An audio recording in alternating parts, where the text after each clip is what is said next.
ఇప్పుడు మన యొక్క మల్కాజ్గిరి పార్లమెంట్ సభ్యులు గౌరవనీయులు శ్రీ ఈటల రాజేందర్ గారిని మాట్లాడవలసిందిగా కోరుతున్నాను.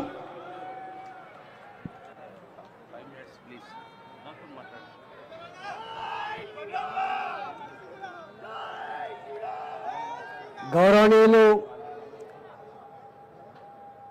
భారతీయ జనతా పార్టీ రాష్ట్ర ప్రధాన కార్యదర్శి సభాధ్యక్షులు ప్రేమేందర్ రెడ్డి గారు, గౌరవనీయులు కేంద్ర మంత్రివర్యులు పెద్దలు బండి సంజయ్ గారు, గౌరవనీయులు పెద్దలు మురళీధర్ రావు గారు, పెద్దలు రాజ్యసభ సభ్యులు లక్ష్మణ గారు, సుధాకర్ రెడ్డి గారు, గౌరవనీయులు గౌరవ పార్లమెంట్ సభ్యులు విశ్వేశ్వర రెడ్డి గారు, డికే అరుణ గారు, నాగేష్ గారు, రఘునందన్ రావు గారు, గౌరవ శాసనసభ్యులు వెంకట్రామరెడ్డి గారు, రాకేష్ రెడ్డి గారు, ధన్పాల్ సూర్యనారాయణ గారు, హరీష్ రావు గారు, రామారావు పటేల్ గారు, గౌరవ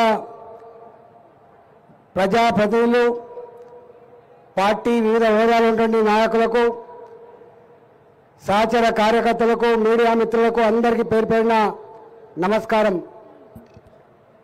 ఇప్పటికే పెద్దలంతా కూడా ఎన్నికల ముందు రేవంత్ రెడ్డి వచ్చేది కాదు, ఇచ్చేది కాదు,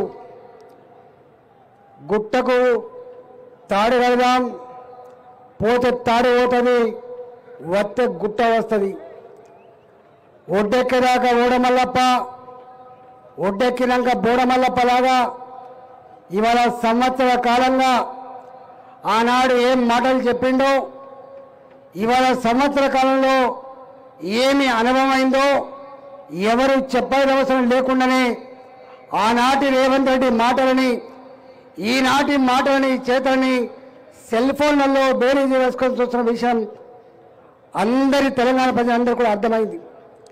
వక్తలందరూ కూడా ఆ మాట చెప్పిండు. ఇవాళ పరిస్థితి ఏంటంటే ఇచ్చిన హామీలు అమలు కాకపోతున్నా కానీ మమ్మల్ని చల్లగా బతకనిచ్చే చాలన్నటువంటి పరిస్థితికి తెలంగాణ రాష్ట్రం నెట్టివేయబడ్డది. ఇవాళ చూస్తూ ఉన్నాం, గతంలో ప్రజాప్రతినిధిగా ఉన్నవాళ్ళు ప్రభుత్వం మీద నమ్మకంతో, విశ్వాసంతో పనులు చేస్తే, గ్రామాలలో, మండలాలలో, జిల్లా పరిషత్లో పనిచేస్తే ఇవాళ సంవత్సరంన్నర 2 సంవత్సరాలు అవుతుంది, బిల్లులు రాక ప్రభుత్వం మీద ఉత్తర్వులు రాసిపెట్టి సర్పంచ్లు చేసిన వాళ్ళు, ఎంపీటీసీలు చేసిన వాళ్ళు, ఉప సర్పంచ్లు చేసిన వాళ్ళు 50 మంది చనిపోయిందంటే ఈ రాష్ట్రంలో ఈ ప్రభుత్వం మీద ఏం భావన ఉందో మనకు అర్థం కావాలి. ఆటో డ్రైవర్లు వాళ్ళు కొన్న నాలుకకు మందేస్తే ఉన్న నాలుకకు పోయినట్టుగా 12,000 రూపాయలు దేవుడెరుగు, కానీ ఇవాళ 50 మంది ఆటో డ్రైవర్లు సూసైడ్ చేసుకున్నటువంటి దౌర్భాగ్య పరిస్థితి రాష్ట్రంలో ఉన్నది. ప్రభుత్వం అంటే ఇల్లు కట్టిస్తుందని, ప్రభుత్వం అంటే సమస్యలు తీరుస్తారని చెప్పి భావిస్తారు, కానీ ఇల్లు కట్టించిన దేవుడెరుగు. హైడ్రాపేట సంవత్సర కాలంగా ఎంత డ్రామా చేసినా మీరు చూసినారు. కంటి మీద కొనుక్కోలేదు, బస్తీలలో ఉన్నవాళ్ళు, చెరువుల పక్కబండి నివసించే వాళ్లకు కంటి మీద కొనుక్కు లేకుండా చేసిండు. ఏ బస్తీలో ఎప్పుడు బుల్డోజర్లు వస్తాయో, ఎప్పుడు ఇల్లు కూలగొడతామని చెప్పి బిక్కుమంటూ బతికేటువంటి ప్రజానికానికి భారతీయ జనతా పార్టీ అండగా ఉండి, భారతీయ జనతా పార్టీ ధైర్యాన్ని ఇచ్చి కాపాడుకున్న విషయం మీకు తెలుసు. అనేక బస్తీలలో ఇల్లు కూలగొట్టబడితే ఇవాళ అక్కడ కూడా హార్ట్ అటాక్ వచ్చిన వాళ్ళు, బ్లడ్ ప్రెషర్తో దవాఖానలో చేరిన వాళ్ళు, కూకడిపల్లిలో మాత్రం బుచ్చమ్మనేటువంటి మహిళ సూసైడ్ చేసుకొని నోటు పెట్టి చచ్చిపోయి చెప్తే మనకి ఈ హైదరాబాద్ కూడా మేము చూసినాం. ఇవాళ మూసీ నది పక్క బండి పేద మీద ప్రేమ లేదు రేవంత్ రెడ్డికి. మూసీ నది అటు పక్కకు ఒక 300 మీటర్లు బఫర్ జోన్గా ఇండికేట్ చేసి కొన్ని 100 ఎకరాల భూములు గుంజుకొని ఇవాళ అదానికి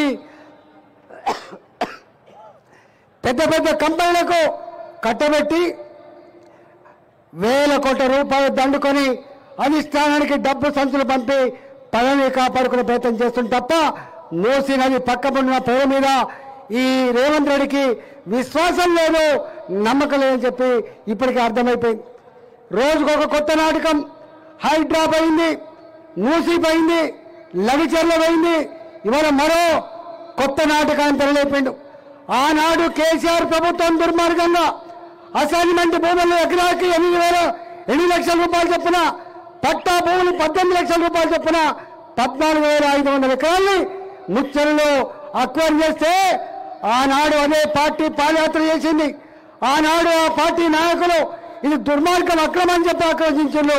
ఇవాళ అదే ప్రభుత్వం 14,500 ఎకరాలు కాదు, ఇంకొక 15,000-16,000 ఎకరాలు అక్వైర్ చేసి 30,000 ఎకరాలలో కొత్త సిటీ నిర్మాణం చేస్తారట.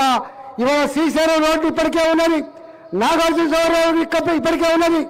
ఆ రోడ్లను కలిపేయాలంటే 300 ఫీట్ల రోడ్డు ఉందన్నా మరో కొత్త రోడ్డు వేయడానికి సామాన్య కూరగాయలు పండించుకొని బతికే ఎకరం అరెకరం రైతుల దగ్గర మా విశ్వేశ్వరరెడ్డి గారి పార్లమెంట్ పరిధిలో ఆ భూములను గుంజుకొని ఆ రైతుల కళ్ళల్లో మట్టి కొట్టేటువంటి ప్రయత్నం చేస్తా ఉన్నాడు. ఇవాళ రేవంత్ రెడ్డికి దళితుల భూమి ఎట్లా గుంజుకోవాలి, రేవంత్ రెడ్డికి కూరగాయలు పండించుకొని వ్యవసాయం చేసుకొని భూమిని నమ్ముకున్న రైతుల భూములు ఎట్లా గుంజుకోవాలి, జీతగాళ్లుగా అడ్డమిది కూలీలుగా ఎట్లా మార్చాలనే సంకల్పం తప్ప రేవంత్ రెడ్డి కొత్తగా ఇళ్ల జాగాలు ఇచ్చే ఆస్కారం లేదు. రేవంత్ రెడ్డి కొత్తగా ఇల్లు కట్టించే ఆస్కారం లేదు. రేవంత్ రెడ్డి ఇవాళ ఇచ్చిన హామీలో అమలు చేయలే దమ్ము ఈ రేవంత్ రెడ్డి లేదు. రేవంత్ రెడ్డి అని కూడా డ్రామాలని చెప్పి ఇలా ప్రజలు భావిస్తా ఉన్నారు.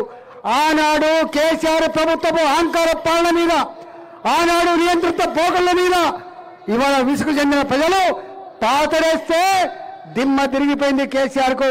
ఆ ప్రభుత్వం పాతర పెట్టడానికి 10 సంవత్సరాలు పడితే ఇవాళ రేవంత్ రెడ్డి ప్రభుత్వం, రేవంత్ రెడ్డి మరీ ముఖ్యంగా రేవంత్ రెడ్డి అబాసు పాలు కావడానికి సంవత్సరాలు పట్లే ఇవాళ 10 నెలల కాలంలోనే ఇవాళ అబాసు పాలవుతున్న పరిస్థితి చూస్తా ఉన్నాం. కాబట్టి తెలంగాణ ప్రజలారా, ఇప్పటికే మా గౌరవ పార్లమెంట్ సభ్యుల నాయకులు చెప్పినట్టుగా తులం బంగారు రాలే, పెళ్లి పందిరిలో 2,500 రూపాయలు రాలే, ఆటో డ్రైవర్లకు 12,000 రూపాయలు రాలే, ఇట్లా చెప్పుకుంటూ పోతే 6 గ్యారంటీలు, 66 హామీ